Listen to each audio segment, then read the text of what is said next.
The $4.3 billion acquisition of PNM by Connecticut-based Avangrid, not quite sure how to pronounce that, but we'll know soon enough.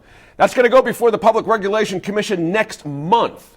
The company, a subsidiary of a Spanish energy giant, would also take on some $4 billion in PNM debt. This week, the two companies filed an amended agreement to provide more credits to PNM ratepayers over a 3-year period. We're going to touch on that in a second, as well as to boost investment in some economic development programs. Now, the question before the PRC and before us today is whether this is a good thing for New Mexico. And Merritt, just a simple question. Do you have a feel for this yet? Is this a good thing for us? I'm surprised it's taken this long.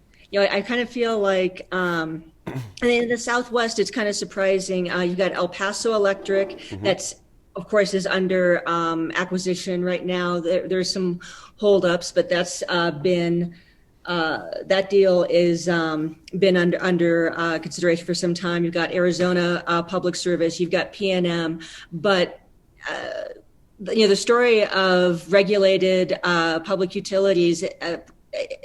That it's been one of mergers and acquisition for 140 years, ever since Edison first flipped a switch. So I'm surprised it's taken this long. And I almost want to say, wow, the PRC must be a real pain to deal with.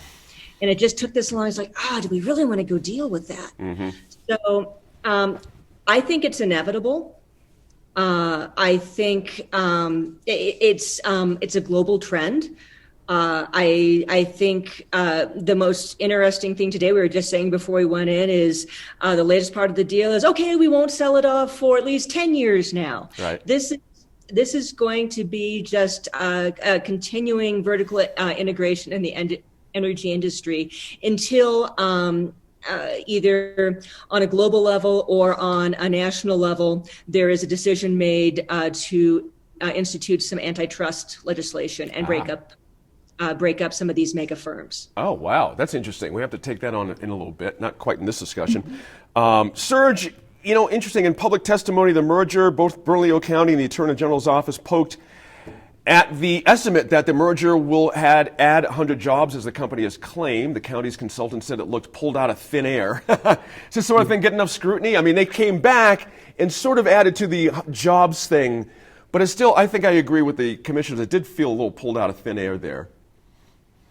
Oh, yeah, absolutely. I mean, I think to me that sounds just as made up as a lot of the numbers that we see. They say, and they said 100, that's not good enough. So now we're going to say 150, right, which has the same basis in reality, but is at least a bigger number.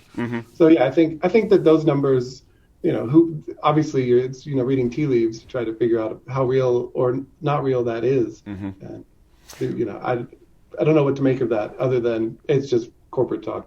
Well, what do you make of the fact that a lot of the heartburn is how much the shareholders are going to make out of this deal? That's probably a bigger issue than it's a side issue to the ratepayers. What's your sense of how the score is coming for shareholders? No, absolutely. I think that's where the action is, if that's the right word, in my sort of assessment of this, right? I mean, I think the Avangrid, I'm with you, I don't quite know how to pronounce it, is, they're paying, 20% over the actual value of PNM for the very purpose of buying a captive audience and reaping the guaranteed returns of that. So that amount of money, that 20%, that premium, it's a real question. Who should that go to? But for me, the answer is not the shareholders, but rather the ratepayers, the people who are the source of that premium, the source of that value that Avangrid sees in this company.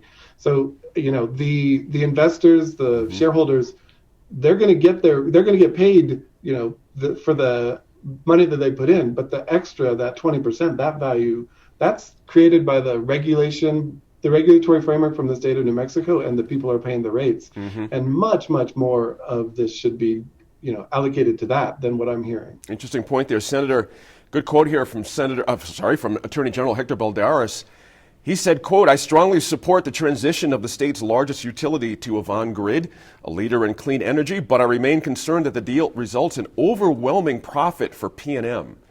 Is this where the shape of the fight is sort of stemming? I mean, there's going to be some big dough in the pockets of some folks here, while the ratepayers are saying, well, I get 50 cents off my bill for the next 3 years. not quite a great trade for me. How do we square that?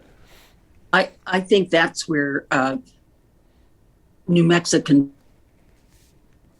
the people like the Attorney General and those in the know and the ratepayer groups, where Joe Citizen is going to get what off my bill, and it's going to come off my bill. That both Merritt was the 10-year before they sell off. I would make the commitment that they would not seek a rate increase for 5 to 10 years rather than, we won't sell the company, because ultimately, after the original negotiations are done, the rest of us just pay our electric bill. And I'm much more concerned about how they're going to go about doing it. I will say a couple things that they put in that I think are incredibly important, and that's hardware and expanding services out to more rural, particularly on indigenous lands. Sure. There's also a big chunk of money going up into San Juan County in the Four Corners area on indigenous lands. And our audience will know and recall, close the coal mine. And so jobs, they need some effort put into it. And so I think that's a very good piece. But there again, I'm just going, okay, that's great. I got $1.38, I think it is, a month for 3 years. But tell me when you're going to raise my rates again. And I think if I see a company make that kind of commitment, and I know things change, there are, like the pandemic, there are things that happen that we have no control over. But that would show certainly a lot more good faith for me, instead of giving me $1 and something back. Tell me that you're going to keep it steady. And also, just one quick point on economic development. Rates and utilities are an incredible piece of what companies look at if they're moving into the state. So say PNM says, okay, we're not going to raise your rates for 5 years. Then that might be, they may do it only to residential. But if we did it in the commercial areas as well, then that gives us another piece in our pocket of what we're offering as incentives to other companies to relocate. I hear you. Merritt, interestingly, that's $2.62, I believe, $2.62 specifically. Yes. That's all right. And it works out, I think, just under $100 over the course of that time. Meanwhile, $4.3 billion is going to shareholders as a counterpoint there. But let me ask this. The PRC is fundamentally changing to an elected board of 5 to one of appointed of 3. After years of high vacancy rates for jobs at the agency, and scandal after scandal, voters went along with the proposed constitutional amendment. Any sense of whether that coming change played a role in the timing of this merger? That's honestly something I had not thought of before. But certainly, when you have the Attorney General saying, yes, it's a good deal, if the governor supports it and she's got appointees on the PRC, it does seem like it would have more likelihood to go through rather than having to deal with 5 different zones. Yes, that is a possibility. I also think just the timing seems right. I could see, though, why our region would be a holdout for this type of activity, along with Arizona, along with El Paso Electric, which is also some of the southern part of the state. This is a challenging area to maintain a power grid in, just because of the expanse and the large unpopulated areas where we've got to be running lines. So I could also see why it would take a long time for a prospective buyer to want to take on our network.